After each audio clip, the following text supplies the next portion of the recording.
if you have any final thoughts on this, even as we switch gears and talk a little bit about that deputy presidential debate lined up for tomorrow. We're a little under, or with about 32 hours or so to go to that. And we got a glimpse of what debates look like in this season with the Nairobi gubernatorial debate as well. What are your expectations as we count down to that debate at Catholic University tomorrow, even as you tell us if you have a last word or two on the zoning discussion? Okay, I think in terms of the zoning, much has been said. I'll stick to what I said earlier.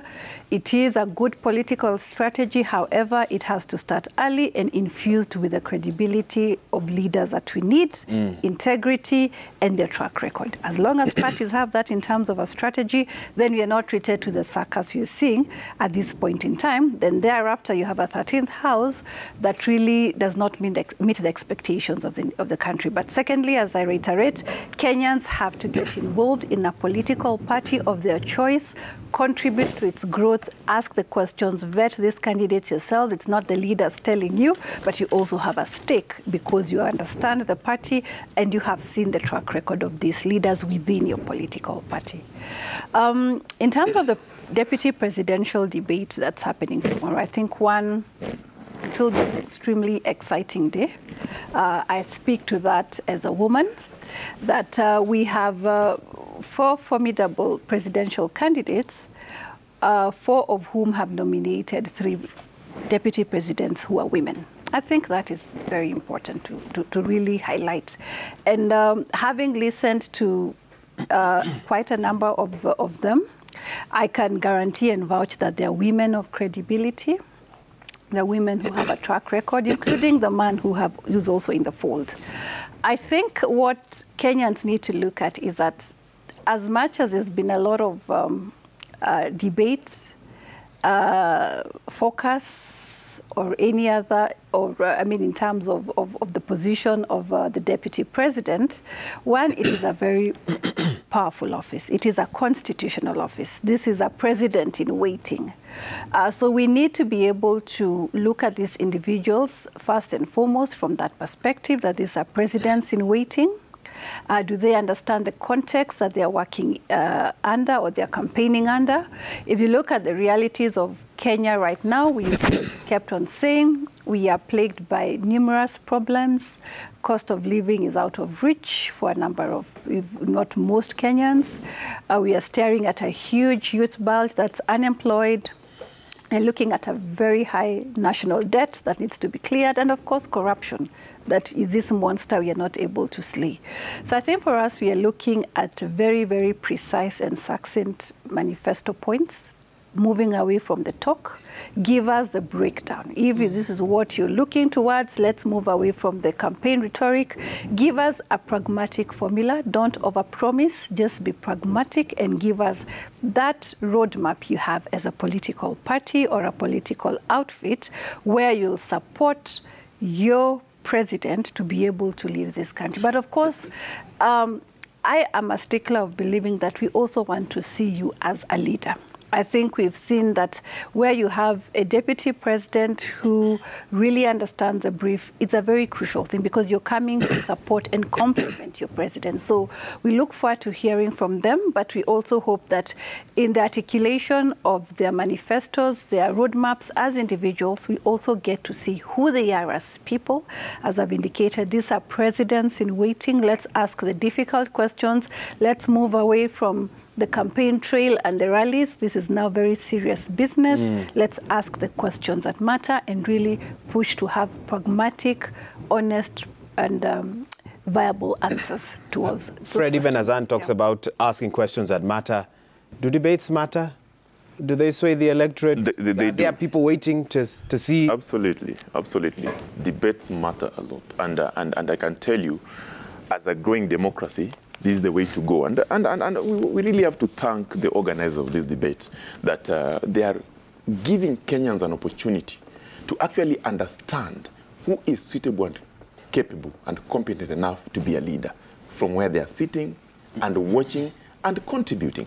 And for us in Azimio, this is this is going to be the curtain raiser of Raila Odinga's debate, because Kenyans, we must promise you expect nothing but a stellar performance from Madam Martha Wangari Karua, where we do expect that she's going to tell Kenyans the issues in economic revolution on all sectors, agriculture, climate, energy. We do expect that Madam Martha Karua is going to articulate the issues of social transformation, particularly on Inua Jamii, where we're looking at the 6,000 cash transfers to households who are vulnerable, looking at the single mothers, we're looking at, the youths who are unemployed through the, what we now bring back the Kazi kwa Vijana, and also we expect her to articulate very well the issues of good governance, particularly corruption, that she's very, very keen about. We say in Azimio,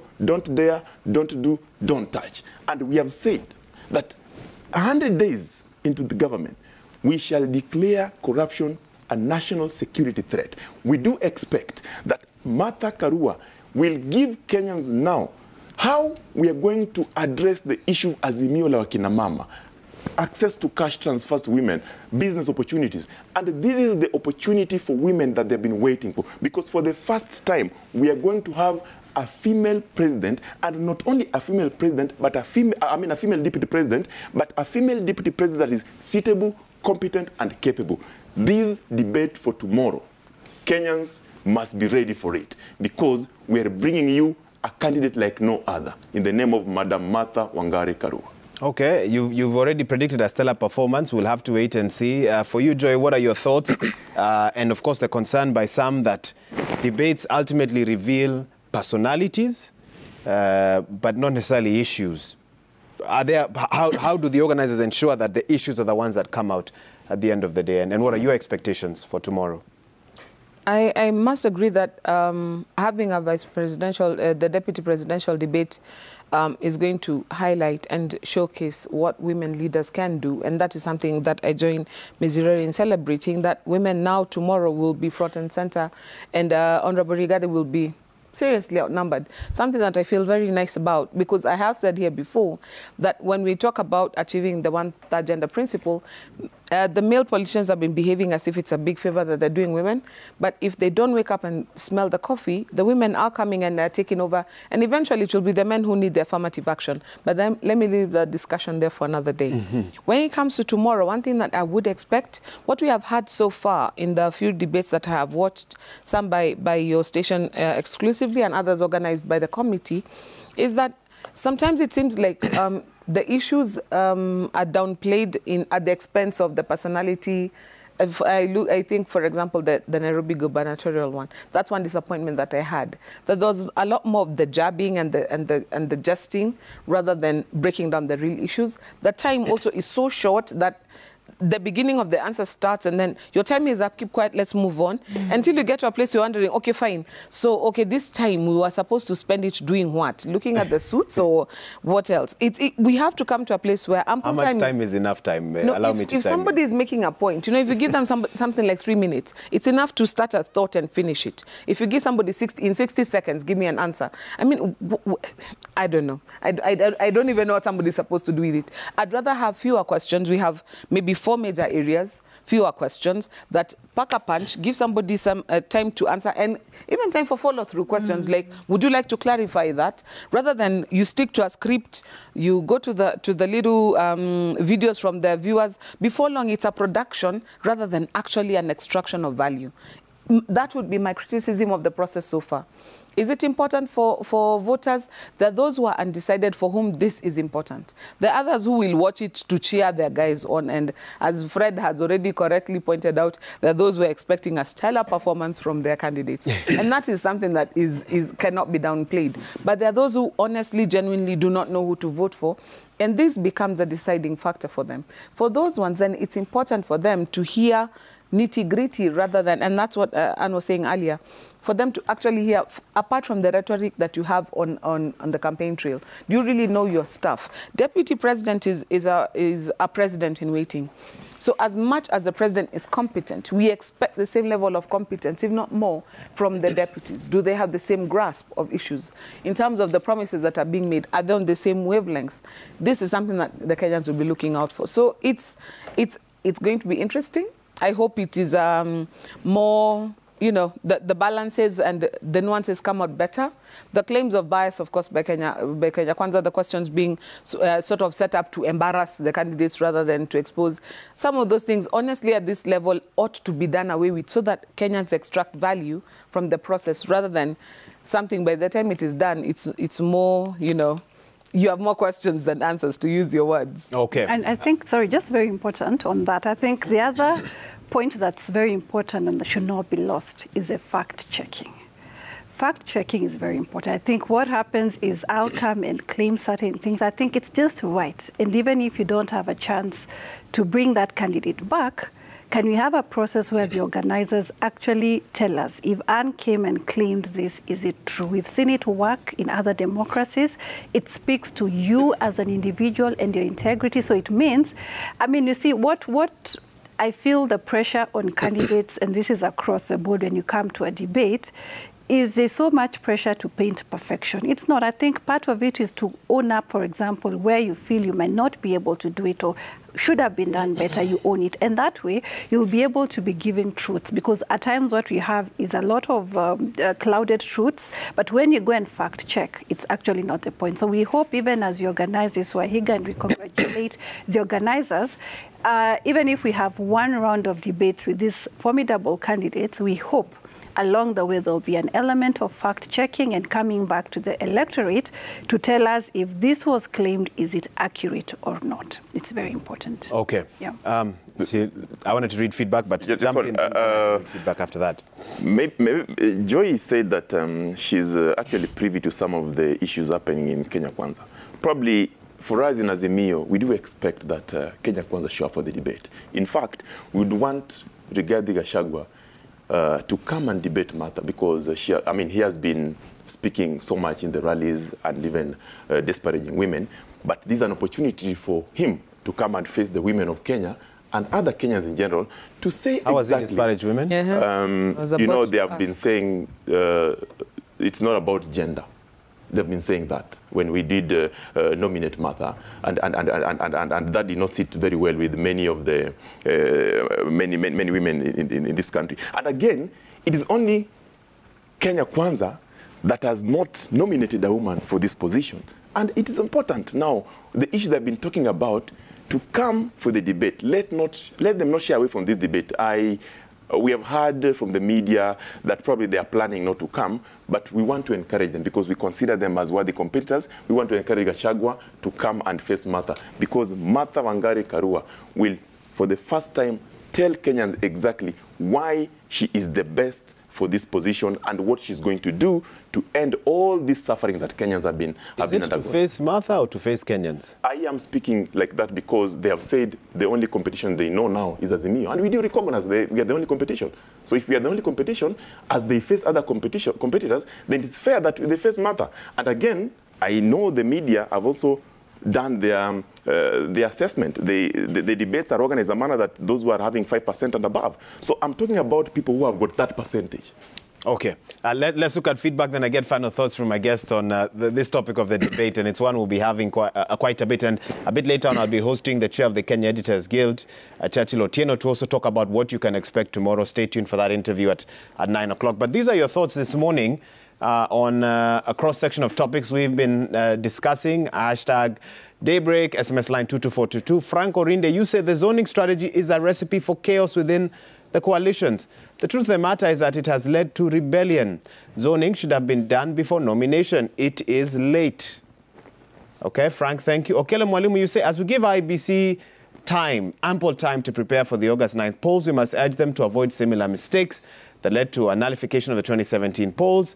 IEBC must take full control of the entire electoral process and come up with predictable systems for unpredictable outcomes. That's very interesting. What are some of their redundancy plans?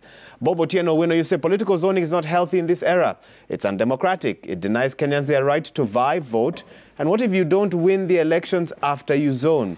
If you're in one coalition, let your candidates battle it out under your umbrella. Thank you, Bob Owino, for that. Quinas Pacho, elections is a contest between parties. It will always be pulling towards the advantage. IEBC must remain firm and focused on the prize. That is free, fair and verifiable elections. Complaints will always be there, from parties. Charles Wood-Ross, you say zoning is very important in winning elections in certain areas. Coalitions need to have a popular candidate vying in highly contested areas. They are regions meant for certain political parties, which ought to be respected.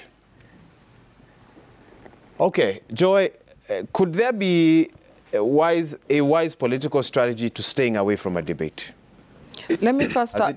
Yes, Yeah, let me first start by where Fred said that Honorable Gachagua made disparaging remarks against women. I think that was a very unfortunate statement, which he ought to take back, because I don't think there's anywhere that Rigathi Gachagua has spoken up against women.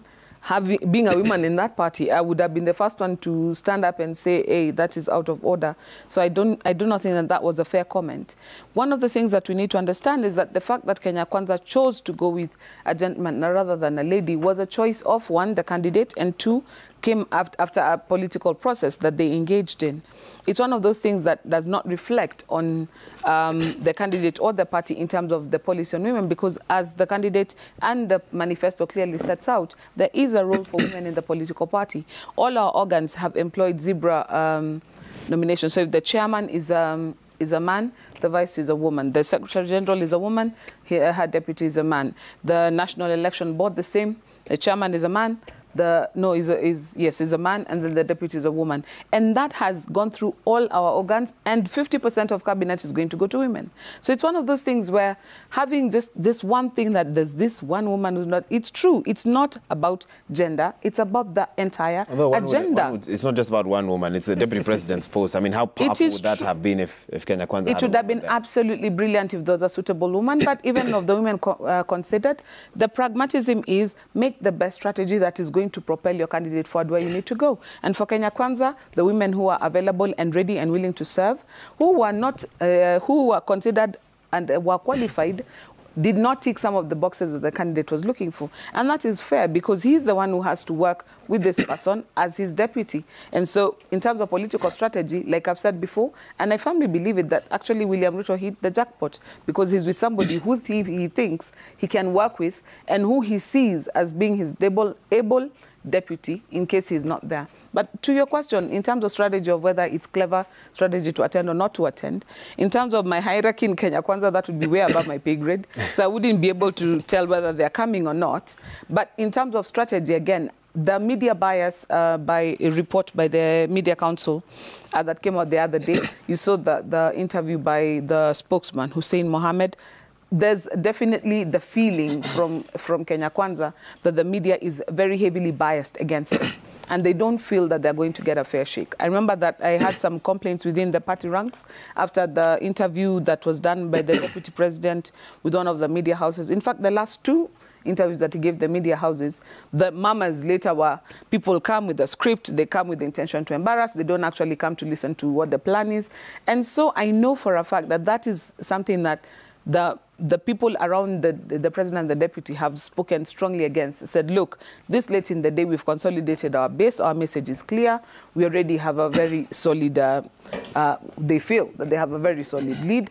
What benefit of this is it to us? And so if they turn up tomorrow, it would be a very good gesture, but if they don't, quite frankly, I wouldn't be surprised, because I know for a fact that there is plenty of disgruntlement in that area as to how they feel they have been treated by the media. I think it opens the door to the question of political scrutiny versus political bias.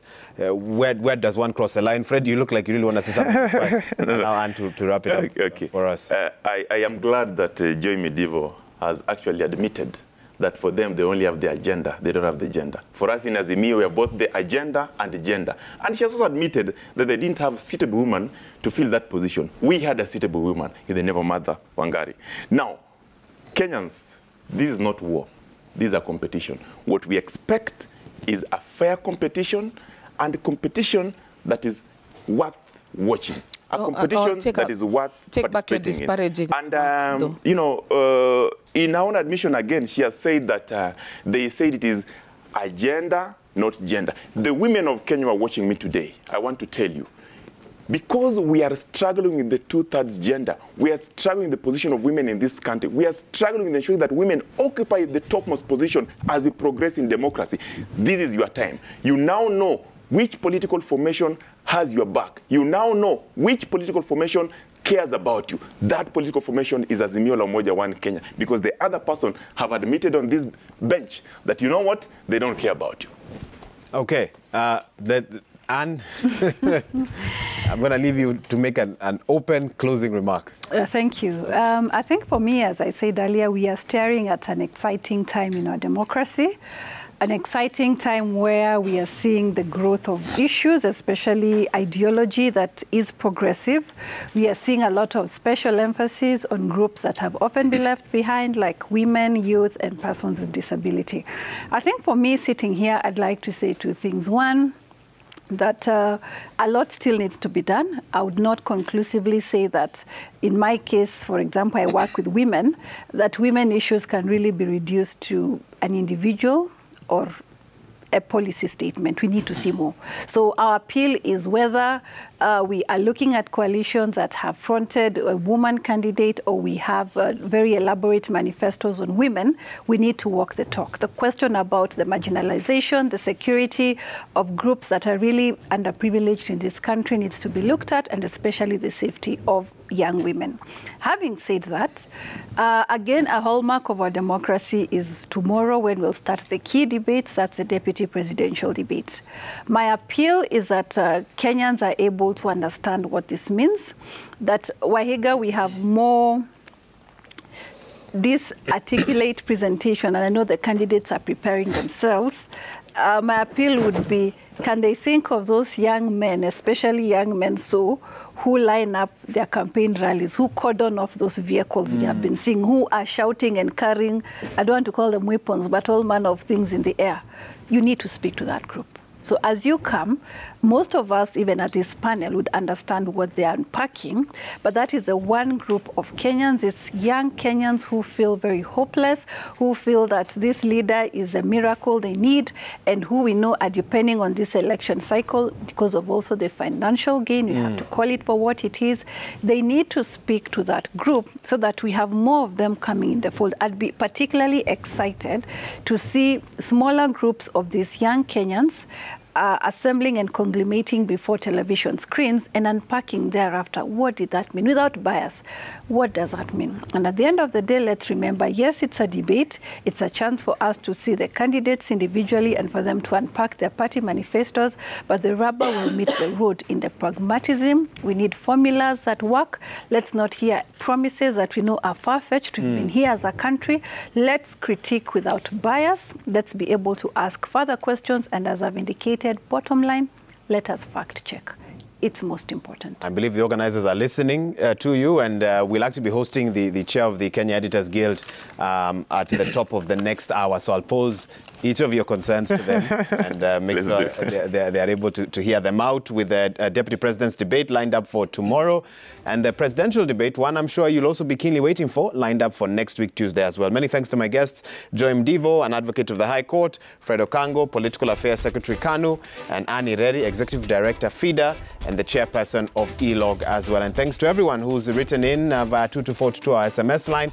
The hashtag has been Daybreak. On that note, we take a break, but the show isn't over just yet. I hand over to the sports team to walk us through the big sports events of the week. What a week it has been in the world of sports.